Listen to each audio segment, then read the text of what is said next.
In this figure, the researchers wanted to find out the glycoprotein or glycoproteins on the pancreatic cancer cells that binds to Siglec-10. As Siglec-10s are overexpressed in the tumor microenvironment in most of the immune cells, so the hypothesis is that these Siglec-10s could interact with the glycoprotein that are present on the pancreatic cancer cells. So in that attempt, they wanted to find out whether there are glycoproteins that are present on the pancreatic cancer cells that might suppress the immune response in the tumor microenvironment. So in this attempt, they checked different pancreatic cancer cell lines, and they used this Siglec-10 recombinant protein FC, and for the secondary antibody, they use these HRP conjugated antibodies, and also they use the biotinylation of this Siglec-10 ligand by short-lived radical. So both of this will help enhancing the signals for this downstream process of pull down assay by streptavidin beads, and thereafter they identify the glycoproteins using mass spectrometry.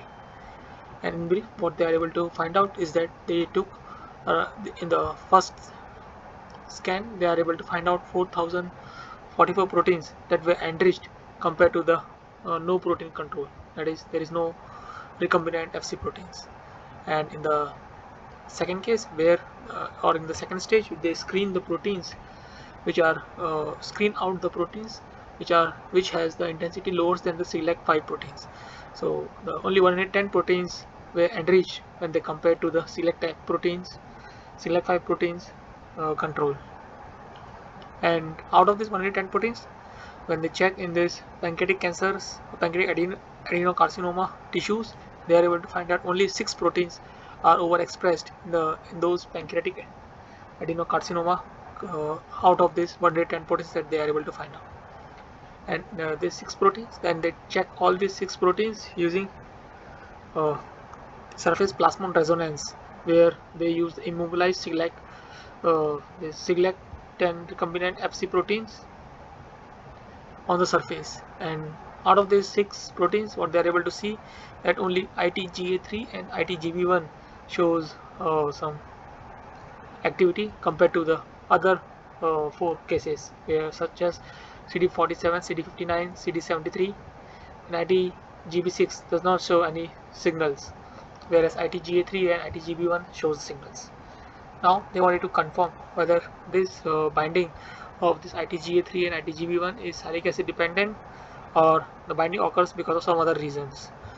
So in order to check that, they use the Lectin studies, where they treat this ITGA3 and ITGB1 with the neuraminidase to cleave off the sialic acid, and they validated those sialic acid removal or cleaving of sialic acid using lectins, that is SNA. So in the case of the neuraminidase treated ITGA3 and ITGB1, they should see low signals of this SNA. And this is what they have observed, that with sialidase or neuraminidase treatment, the ITGA3 signals of the SNA goes down, and similarly ITGB1 signals with SNA goes down. So once verifying that this ITGA3 and ITGB1 are devoid of sialidase, they again check the surface plasmon resonance. So compared to the intact ITGA3, the resilated ITGA3 shows no signals, and similarly compared to the intact ITGB1, the desilated ITGB1 shows no signals. So this in all together indicates that the ITGA3 and ITGB1 are the glycoproteins that are usually overexpressed on the pancreatic cancer cells, and they might interact with the Siglec-10 to suppress the immune response in the tumor microenvironment. This is what so far they come up to a conclusions based on the results that are presented in this paper. And the reason why they use this HRP and biotin tyramide together, because it will enhance the signals, and thereby the streptavidin beads, downstream process of this streptavidin beads functions well compared to the case where only HRP or biotin tyramide is there. And in this case, one more things that they keep in mind is to use short-lived biotin lesions, short-lived biotin lesions of Siglec-10 ligand by short-lived radical, so that after this pull-down assays, this biotin might be get removed and it will not affect its function. This is what I assumed could be the reasons for the short-lived radicals.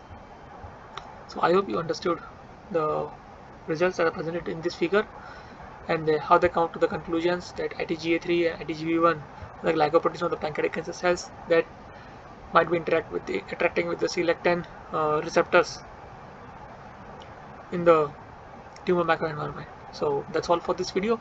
If you need to understand more about these experiments in detail, you can go through the reference that has been provided in the description. Thank you for your time.